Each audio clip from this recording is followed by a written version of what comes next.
thanks for being here, everybody. We'll start with an opening statement from Coach Brennan, and we'll take questions. All right, good to see y'all. It's obviously a busy weekend.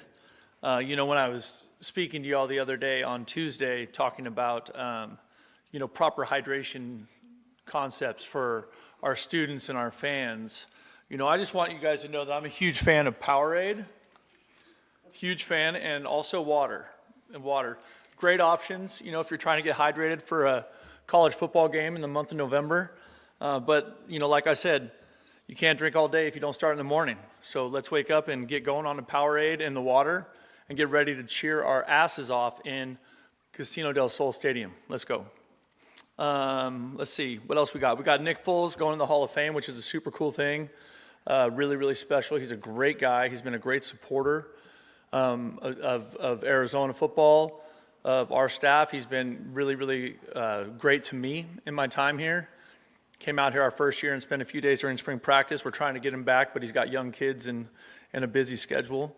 There's a lot going on. I think about, watching a little bit of that game last night and how it finished for Coach Lloyd and the basketball team. How awesome was that? To go back there on the road and win that game in that environment, just really, really special.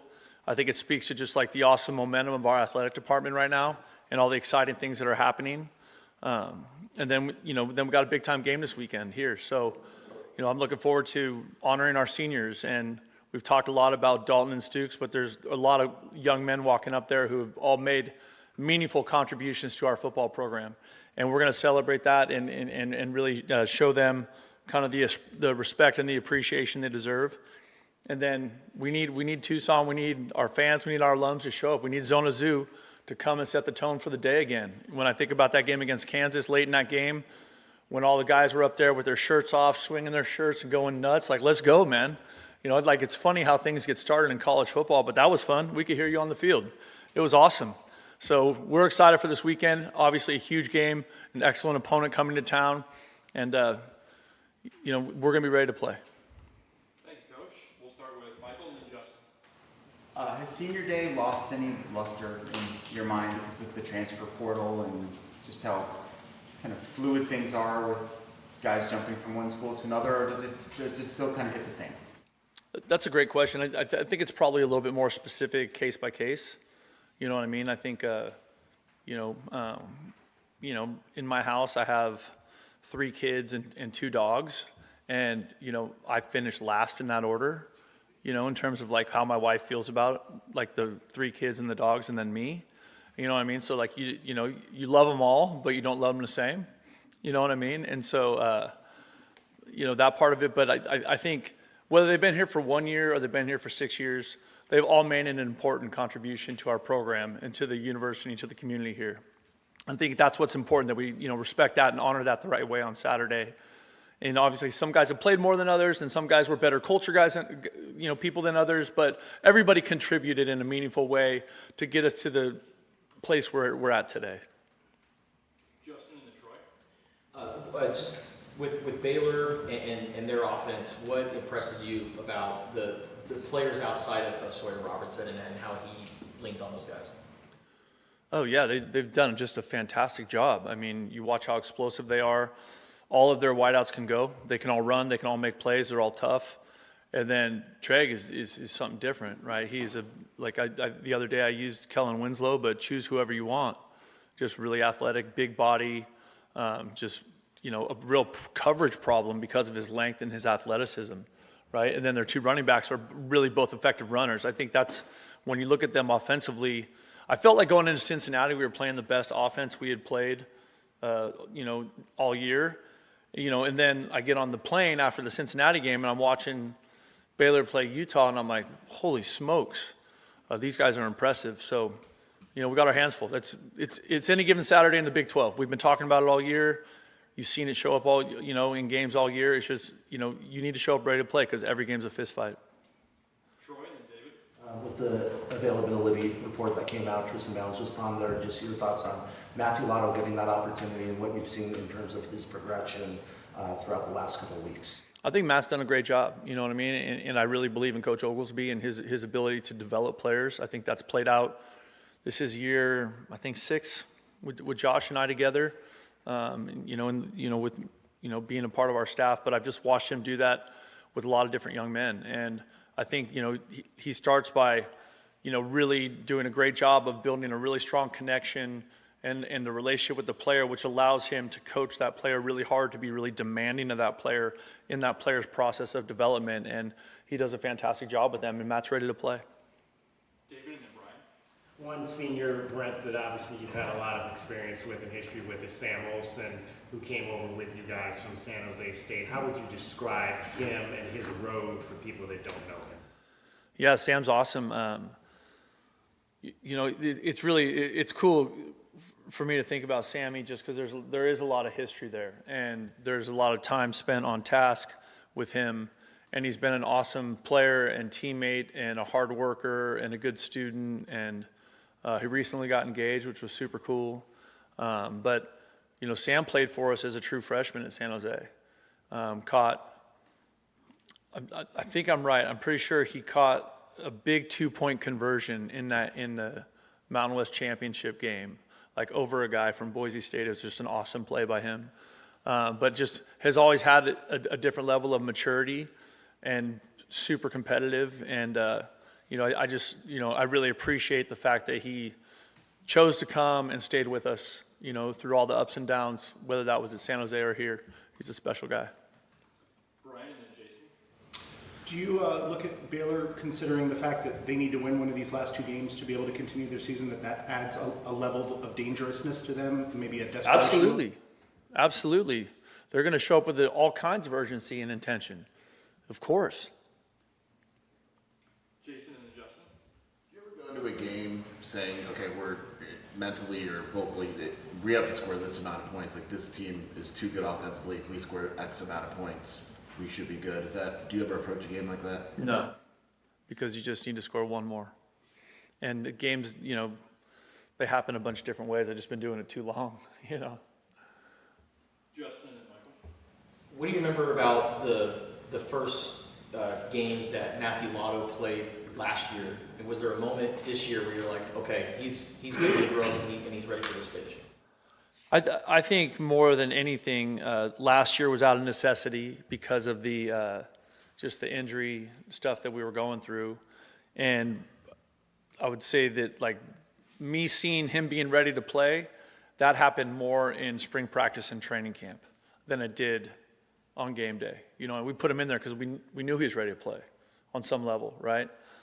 He's still a young player. He's still a redshirt freshman. He's still an offensive lineman, which I think that's one of the places that the developmental process is one of the most challenging and at times can be the longest, you know what I mean? But he has done a great job. He's a super high care factor kid. And I think Josh has done a really good job coaching him. Michael and then David. Another senior who was with you at San Jose State and is with you again now is Michael Dansby, and you brought him up in the locker room after the Cincinnati game to lead the fight song. What has impressed you about his performance and the group of corners as a whole in the high pressure situations that Danny has put them in? Yeah, absolutely. I think those guys, they work extremely hard, and this has also been multiple years coaching with Coach Viney, and really believe in him and in his development. When Coach Viney came and joined us, I think we went from the last in passing defense in the Mountain West to first or second, or there was a big jump is what I remember when Chip joined us. And he's a younger coach, but he coaches them hard, and he coaches with a lot of energy. And I think you can see, those guys really lean into that. And Michael's one of those young people who's just, when we signed him, he was going to go run track at a D2 school somewhere. And we saw him during spring practice, and we were like, no, this guy can really help us. And sure enough, he plays as a true freshman. And I think lots of times as young people are looking right now, the portal and the college landscape, I think there's some number of young people that are like, oh, I need to go to this school with this logo and this size stadium and this much money. But then you're also seeing lots of players that are going to a place where they get to play and they develop, and that development accelerates their process versus going somewhere and waiting for some super high profile or some NFL player to graduate or to matriculate to the National Football League. David and then Justin.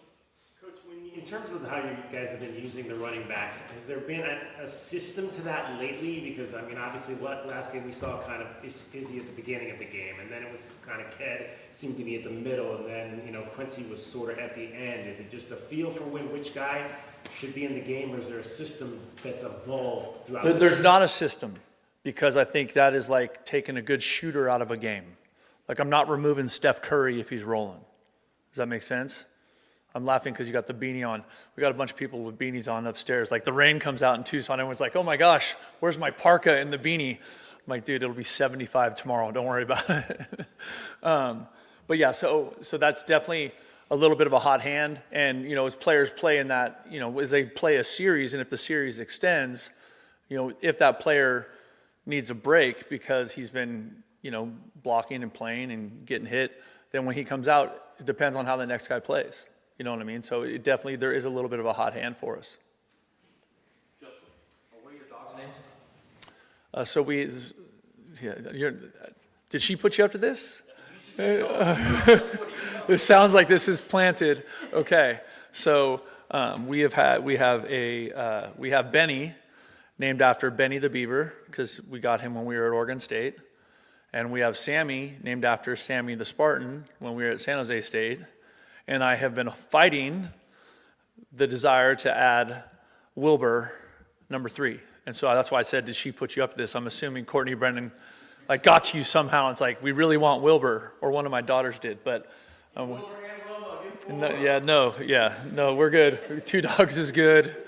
It's good, yes, yeah. But my actual question is, what's your connection with Dave Aranda? It's super cool. So Dave is a fantastic football coach, and maybe even a better person. He's a great dad. He's a great husband. We've had so much crossover our time. The first time was spring of, I'm going to get this right. Spring of 98, I interviewed for a job, or winter of 98, I interviewed for a graduate assistant job at Cal Lutheran, and he was a student assistant on that staff. And so we met then, and he was in the interview process with me, and they were kind of peppering me with questions, and then I ended up going to be a graduate assistant at the University of Hawaii. So nice shirt. But then Dave and I, our paths kept crossing as we were young coaches, and then as we got older, we were both graduate assistants at the same time, and just kept kind of, you know, as the profession can take you a bunch of different places. But we always had a good relationship. We always talked, and then when he was at Hawaii, and we would always kind of connect then when I was an assistant at San Jose. So it just kind of kept this relationship going. And then we would talk over the years, or we would catch up at the convention. So I really, really respect him. I think he's a great dude. I think he's a great coach. And, you know, I'm excited to see him on Saturday. I know this is a big-time football game for both of us. All right, thank you. Oh, Michael, do you have one more? This is the time of year when there's a lot of speculation about coaches going this way and that way, and it even goes down to the assistant level. And I'm sure you would like to retain your entire staff if you could. When do you start having those conversations, either with them or maybe with Desiree, about, hey, I want to take care of my Those conversations are ongoing all the time. You know, I think it's important. I've said this multiple times to you guys. Like, I think consistency of leadership matters. Yeah, I really believe that. And just, you know, if you take it from campus level down through our athletic department with Desiree to me and our coaching staff and the people that are leading our football team. And so I think it's really, really critical. And so, yeah, we're doing everything we can to keep that intact, because I do think we're in a really good place. I think we have great alignment. And I think we all feel really strongly about the direction we're moving as a football program. In order to continue that, right, we have to keep the right people in the right seats on the bus. And so we're fighting for that every day. Great. Thank you, everybody. Bear down.